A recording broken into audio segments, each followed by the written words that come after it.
Shumon Kato Shu, Entangling Vines, case 27. Manura, the 22nd Indian ancestor, said in his transmission verse, "The mind turns with its surroundings, a turning that is truly profound. Perceive mind's nature within this flow, and there is neither joy nor sorrow." Hobo Kokubun commented on this verse, saying, "It is like this, yet it isn't like this."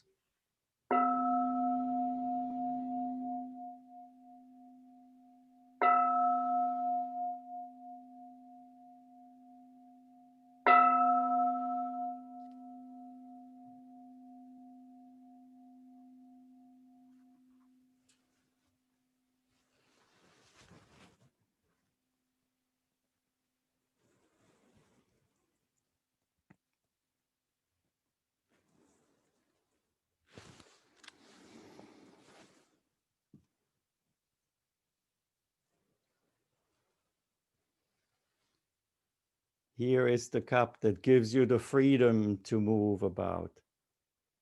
Sometimes in these Zoom settings, we forget that there needs to be time to adjust your limbs, and sitting for a long time can be quite painful. And if I can do anything to let it not come to that point.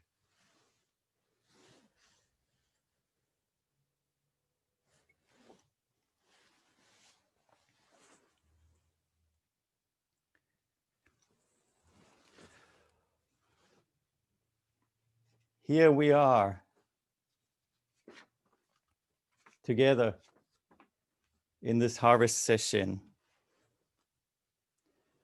And I bet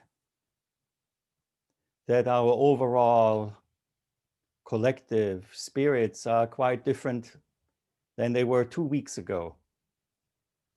Even different than just a week ago.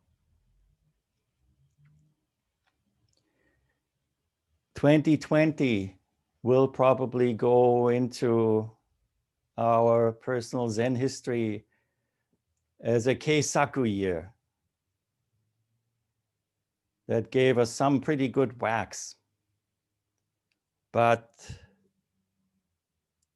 as we know from our practice and from hopefully having somebody in charge of that Keisaku who knows how to use it, the sting turns into relief. And that what appeared to be stuck gets unstuck.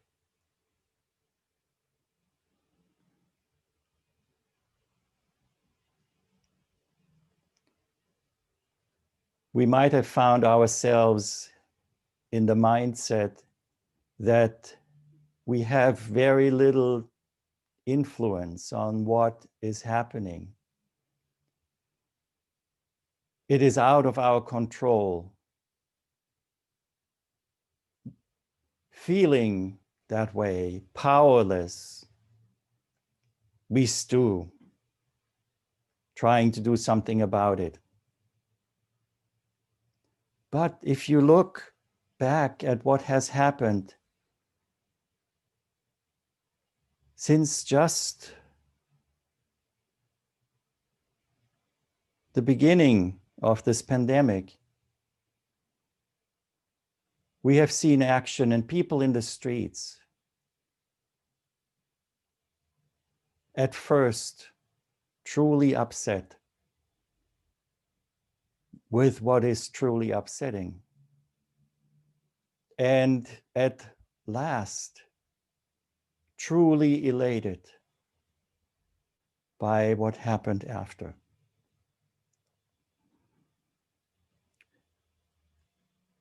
And how it often goes,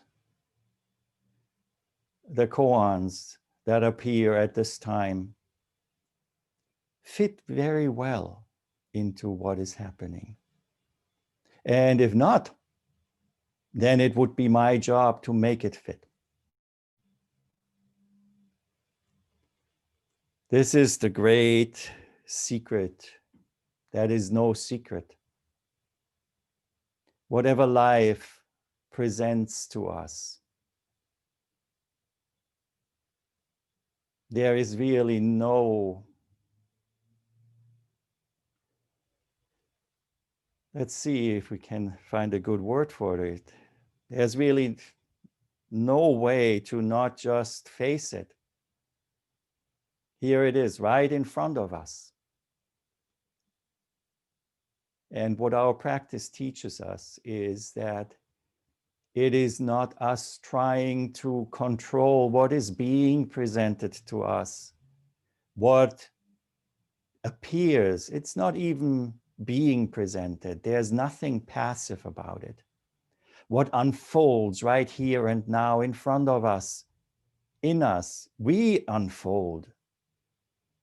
There is really no choice we have in what that is. But how we meet it is most important. Sometimes in the Dharma conversations I have with you,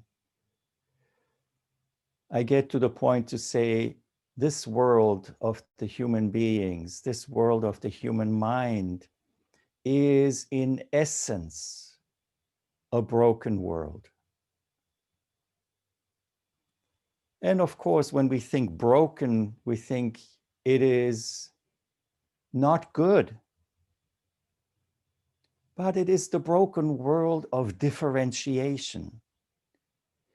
The existence of subjects and objects is a split of that oneness, of that noneness, of zero.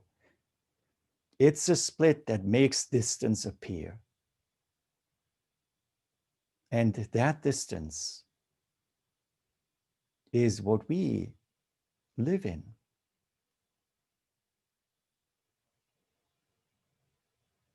Without light and shadow, without object and subject, this experience would be pretty boring.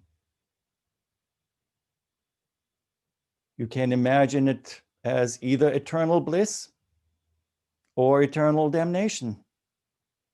Whatever label you would want to put on it.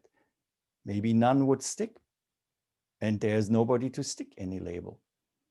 But by the breaking up of this root source into this world of the 10,000 things, we have the ability to see each other, to hear each other, to feel, to think. So brokenness, differentiation, not in a judgmental way, but in a wonderful spectrum of all the colors, from the darkest black to the brightest white, with all colors in between. And of course, living in that spectrum, we live in the dimensions that are present right here and now.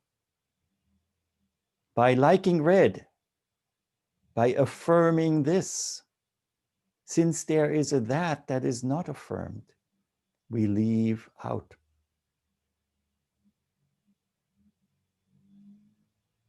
That is how the human existence plays out in this world.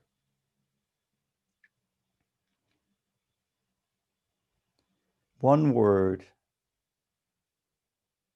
already looking at this koan, Manura Sonja, the 22nd Indian ancestor, wrote this verse after his awakening. And it's called a transmission verse. So transmission is an interesting point to think about. Especially here in the Zen lineage. The question is, here we are, and every evening in the formal practice, we recite 80 plus names of generations of individuals who have transmitted this teaching. Yet transmission means something else too. Here, today in the United States, we find ourselves in a state of unabated transmission. Unabated transmission of the novel coronavirus. Official reporting in excess of 170,000 cases yesterday.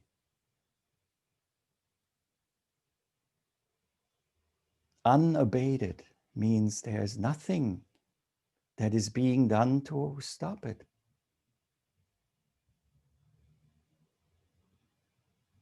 And I would like to take this time to ask all of you together with me to send out our good nen to all those individuals who are affected by this virus, who find themselves sick, who find themselves in the hospital, who might even be put in a coma in order to make them survive. One especially, we have a Dharma brother, Joriki Baker, who you might know from the Mountain Zendo, from Bosatsu Zendo, and he is in the hospital. So I send him and everybody who is affected by this terrible transmission today, my best nen for a quick and complete recovery.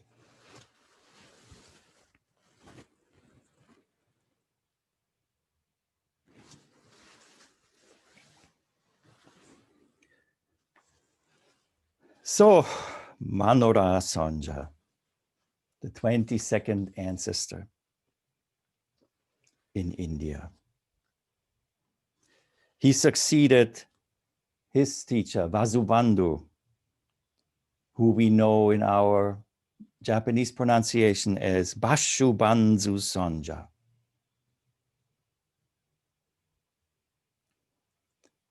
Manura was a monk of the Nadi kingdom in India around the 4th or 5th century common time. According to a history of the Buddha's successors, he was born as a crown prince in that kingdom of Nadi. But even as a child, he kept away and did not play with the other children. He preferred to be by himself and reflect. When he grew up, he renounced secular life and studied Buddhism under Vasubandhu. He was very well versed in the 3 different types of teachings at the time, and his writings, Vasubandhu's writings here, were very influential for the development of various kinds of Buddhist doctrine.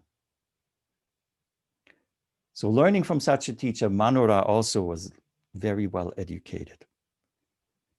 After his awakening, he taught mainly in southern India. And there are many different ways of describing his life. And some people make a point out of it that he refuted this doctrine and he promoted that doctrine. But from the point of view of living Buddhism, that is probably a historic description of what he might have done. But he lived it. He lived his understanding. So one day Manura asked Bashubanzu, what is the Bodhi of all Buddhas? The teacher said, it is the original nature of mind. Manura asked it again. What is the original nature of mind? The teacher said, it is the emptiness of the 6 sense bases, the 6 objects, and the 6 kinds of consciousness. Hearing this, Manura was awakened.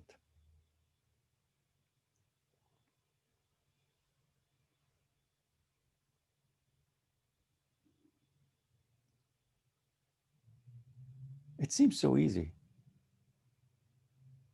Just a few words and people awake. Here we come back to conditions. What are conditions? And when we began this session together, I spoke a little bit about harvest and giving an exhortation to look at ourselves as the fruit that is giving itself to be harvested, to mature, to engage in that process of becoming full, of becoming ripe. Our practice might make us think at times that maturation is not just a process, but that there is a specific level to be met, that there's a specific achievement that can be achieved. But we learn that is not true. Maturity only manifests again at this very point of meeting what is unfolding.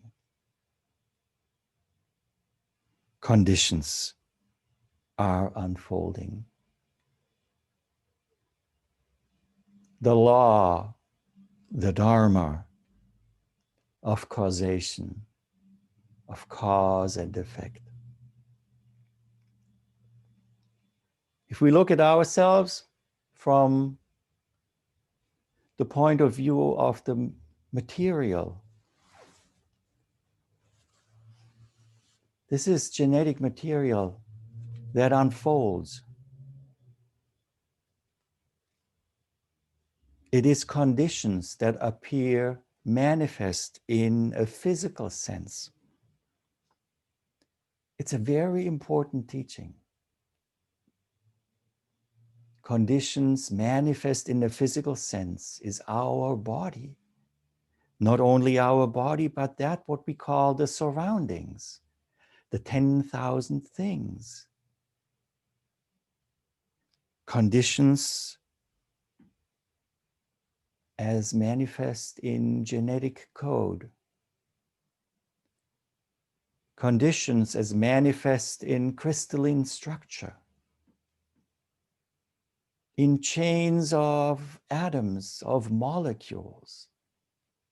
In waves of energy, of light, of sound, of all kinds of waves. Sometimes when we abstract it, we call it information. Information that is stored in the genetic code. And it unfolds through the wondrous activity of Dharma.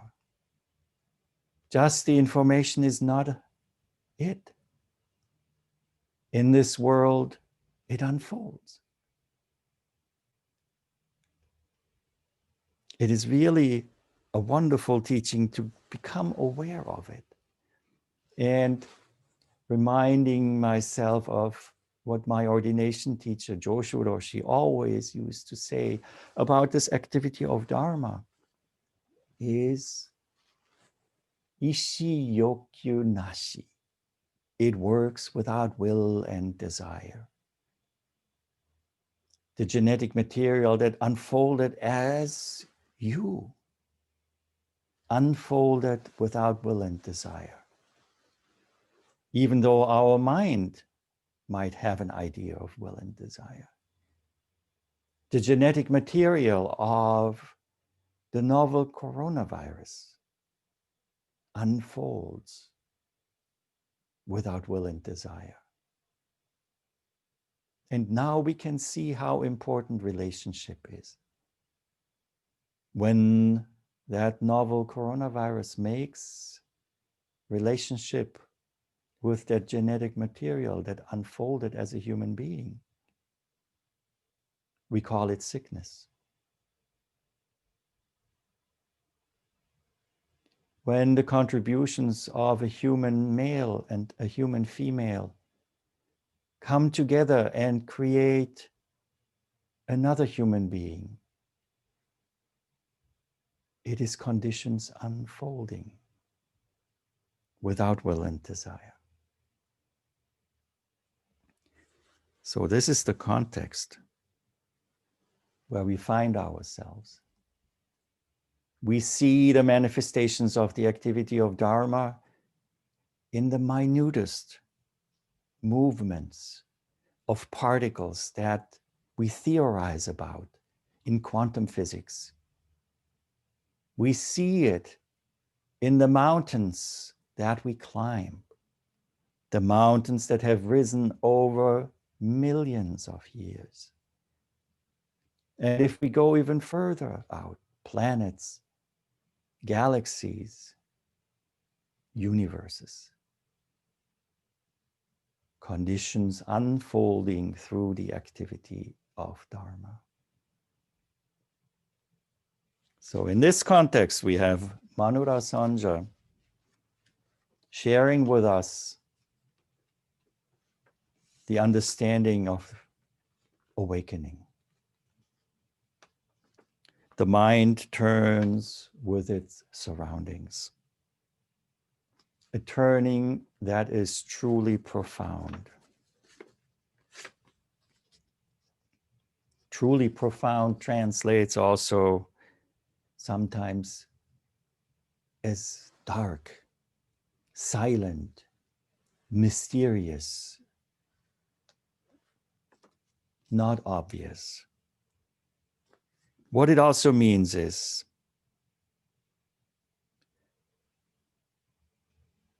the 10,000 things, that is the surroundings, arise together with the breaking up, with the coming forth of distance.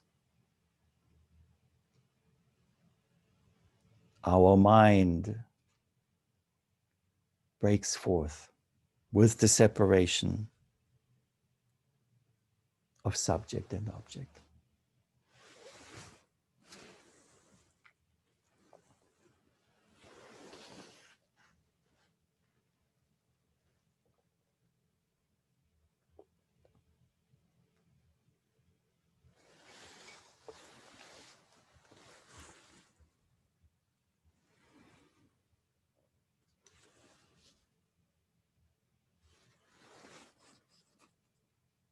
Let me put it in another way, too.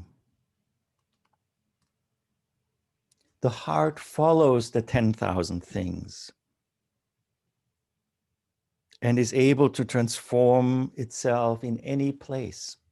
It's a more literal translation of what Manura says in the first two lines of his awakening verse. Those who I've spoken to recently might know that I like to talk about shapeshifting. We are shapeshifters. Our self unfolds in the activity that is called forth by the unfolding of now, of this. When we wake up in the morning and we get up, we open our eyes, we shift shape from a sleeper into an awakened person. There it is. Awakening. Did you catch it this morning? Well, maybe we need to pay a little more attention. How we awake every morning. Is it an awakening into a stale old self? And this is the tricky part sometimes. The stale old self is also like something that's sleeping in a pretty small bedroom, and it wakes up in the morning and breathes the same stale air that had been in that room for a long time. Have you ever entered the bedroom of somebody and you took a good breath and you felt, oh, this is really stale? Let's open the windows. How do we open the windows? For windows, we need holes in that stale container of a self. And sitting down in Zazen is one of the ways to let the light in. And sometimes, now of course I have to point to our good friend Leonard Cohen. It's not a window. It might be a crack. There's a crack in everything. That's how the light gets in. Brokenness, not as a bad thing. The verse continues. Perceive mind's nature with its flow, and there is neither joy nor sorrow.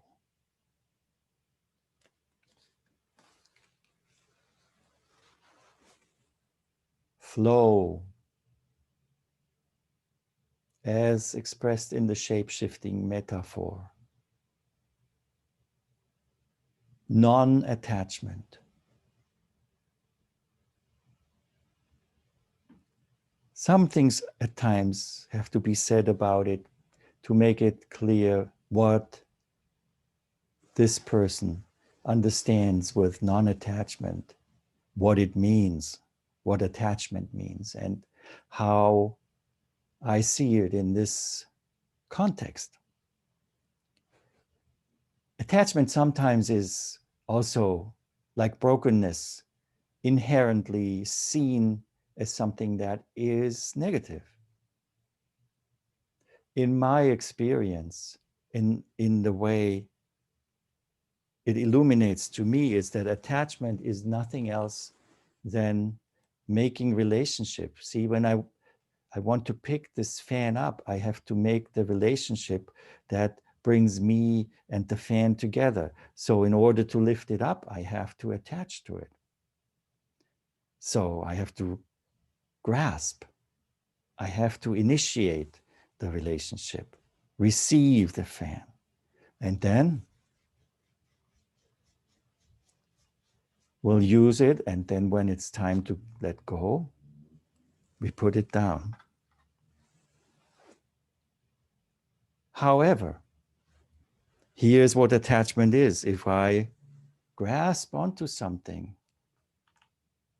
and I become unable, unwilling to let go, we have stuck relationship that has lost its core. And what is the core of relationship? What did Manura just tell us? It is the flow. It's the dynamic element that needs to be in relationship. If it gets to a stasis, stuck, I'm stuck with this here now. And then if there's something else that I pick up and make another attachment, and I can't get rid of this or that, you can't imagine how much we carry around. It's not very easy to eat soup with the fan. So you can imagine how debilitating this is for the flow, stuck relationship. So letting go, giving away. Remember, Rinzai always speaks about holding fast and letting go. Two aspects of relationship. Perceive your mind's nature within this flow, within the dynamic element. And there's neither joy nor sorrow. Perceive the breath's nature within this flow. And there is neither inhalation nor exhalation. Just saying this, I hope, gives you a different flavor of the expression.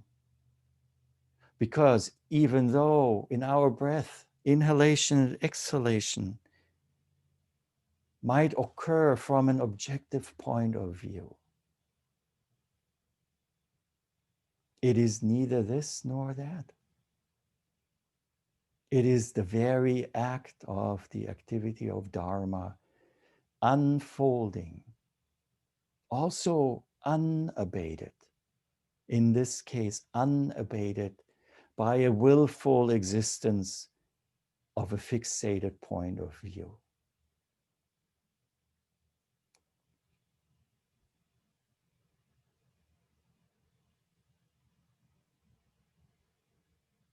The mind flows with the 10,000 things in this world.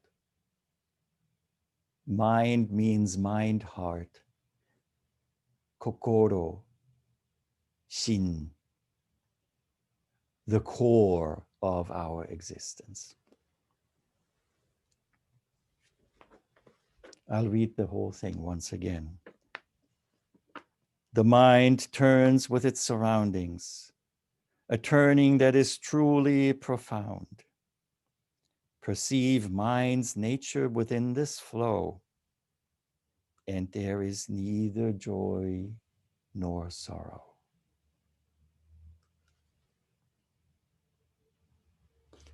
Our koan continues. It speaks about Hobo Kokubun, who commented on this verse. And he said, it's like this, yet it isn't like this. Who is Hobo Kokubun?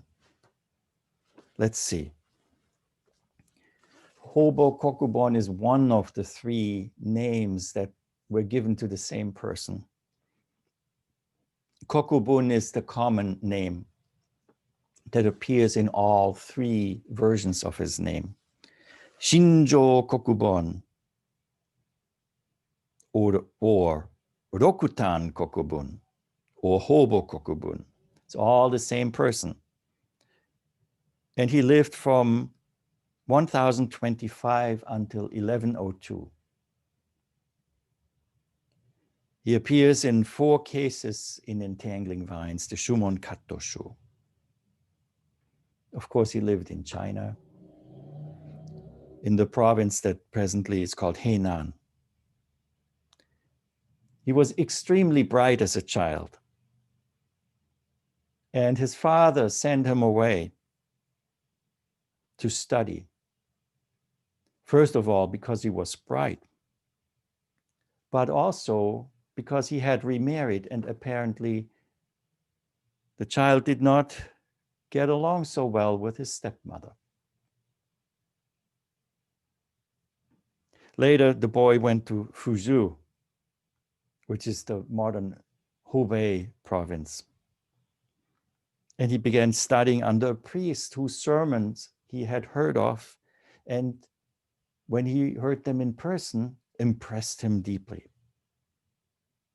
It was from that priest that he received the name Kokubun.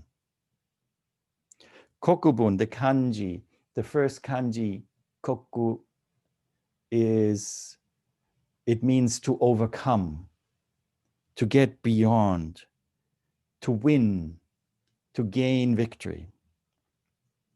And the bun is the same as in nenge, to twirl. Nenge is the twirling of the flower that the Buddha and Mahakasyapa. So the twirling, to twist, to wrench, to turn.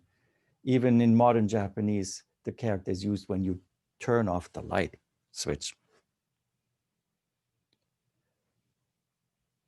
At age 25, Kokubun was ordained and he received the precepts. At first, since he was so bright, of course, we know it's a common story in that time and of many of these Zen ancestors. He studied the scriptures, sutras, treatises. But then when he learned of Zen, he traveled south and in the year 1065 spent a kesse at a training monastery on Mount Daigu. While he was there, he heard a story of the official who said to Umon Bunen the following: "The Buddha Dharma is like the moon in the water, isn't it?" Umon replied, "No traces remain in clear water." At this, Kokubun had a deep insight. He later went on studying and became a successor to Oryo Enan. He resided at a large number of temples, 12 years here, 10 years there, and ended up retiring into a hermitage that was called the Snow Hut, Snow Hermitage. And there he passed away, but he had left 38 Dharma successors. So Hobu Kokubun, here's a quote of his that I would like to read to you. "These days, many people seek the branch and reject the root.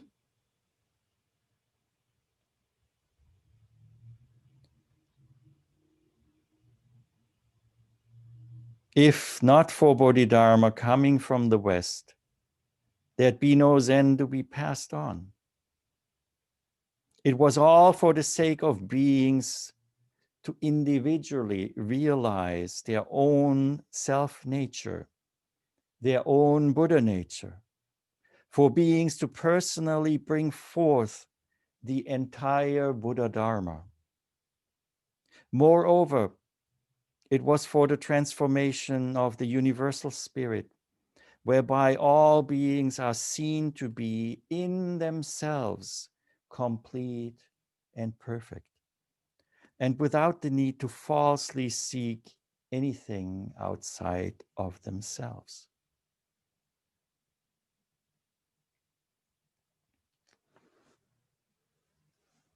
How could this be? Haven't we just heard that everything is broken?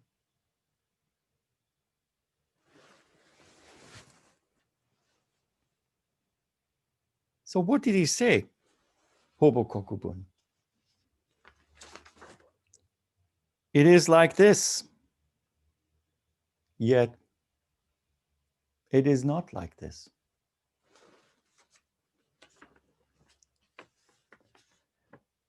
Literally, if you look at the characters and you were to translate them individually, you could also say, it is truly inconceivable, yet not inconceivable. In other words, it may be so or not. This is very similar or falls into the same kind of flavor that we find in the pointer to case 3 of the Hikigan-roku, the Blue Cliff record.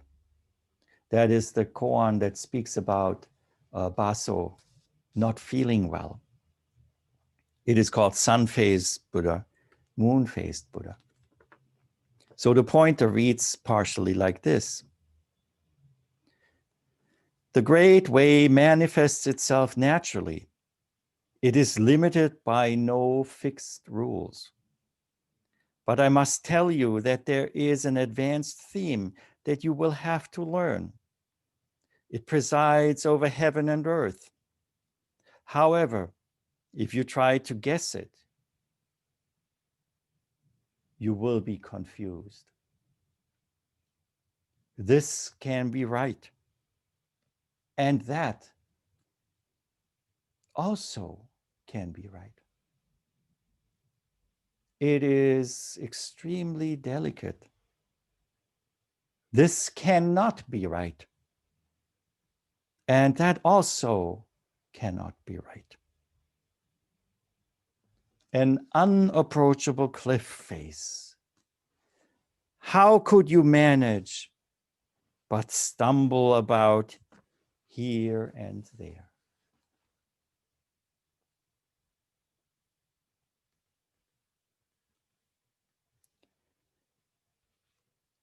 When we forget about this, when we try to grasp it with our flat two-dimensional mind, we are limited to the tracks of the two-dimensional this and that world, right? The broken world. But learning that the broken world is not a disconnected world is of extreme importance. Going back to our feelings of 2 weeks, of 4 weeks, of a month ago, it might have truly felt this world is broken in many other ways than just broken. And we start to struggle with what is the influence that we have? What can we control?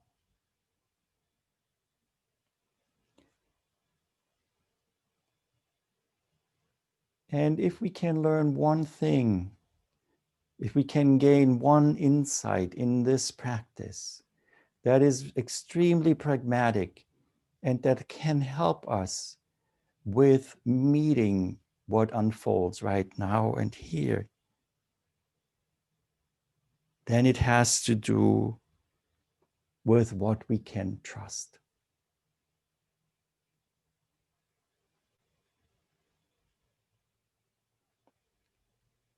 With increasing age, with continuing to practice, what develops is a greater capacity to tolerate uncertainty. Now I'm really smiling inside because I experienced the limits of my capacity to tolerate an uncertainty over the last weekend. It is something truly human. And it is a base human tendency to root for this and to get very involved. It goes so far that I remove myself from such situations because I know as a human being, I have that tendency to become too serious with it. But I also trust that with the continuation of this practice, my capacity to tolerate uncertainty will grow. The great faith in the activity of Dharma is what keeps me going.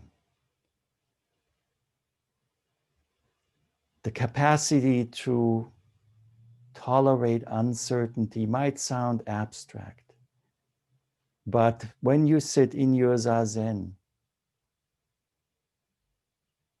and your breath unfolds naturally,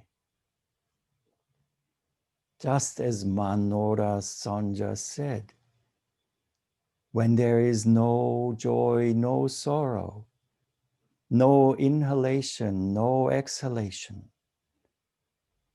that is the manifestation of the trust in this activity of Dharma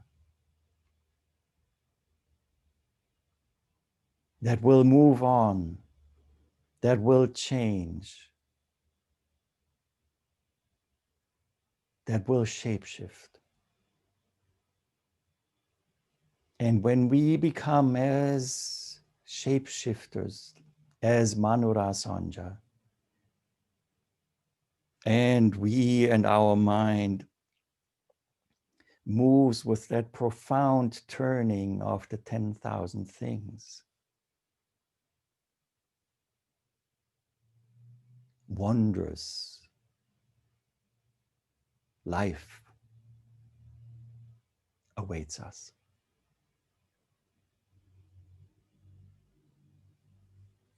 I would like to ask you all to be aware that we in this universal mind transmit to the next generation of human beings these basic ways of meeting challenging times, these basic ways of always sticking with making that relationship unencumbered by our own or others' opinions on the human level.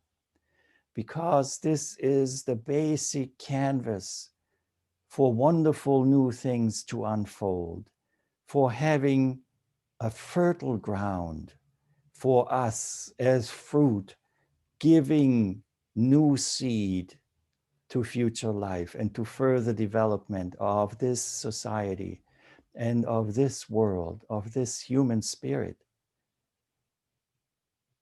We can't be callous about it. We have all seen how sudden optimism changes even how the sunshine feels or the rain. So please,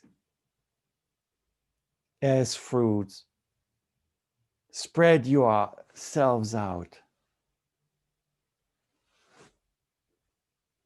Give forward and turn with the 10,000 things.